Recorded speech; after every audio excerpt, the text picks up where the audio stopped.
ওরে আতর গোলাপ চন্দন মেখে সাজাও না মোরে ভোলাবো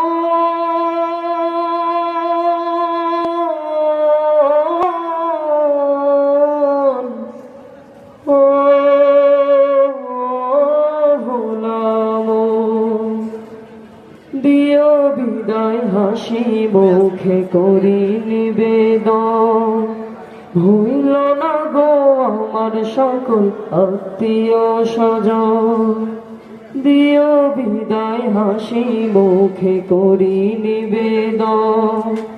ভুইল না গো আমার সকল আত্মীয় স্বজন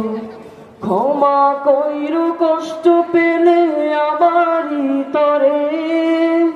সাদা কাপড় দিয়ে তোমরা সাজাও না মোরে পালকি আছে নায়র নে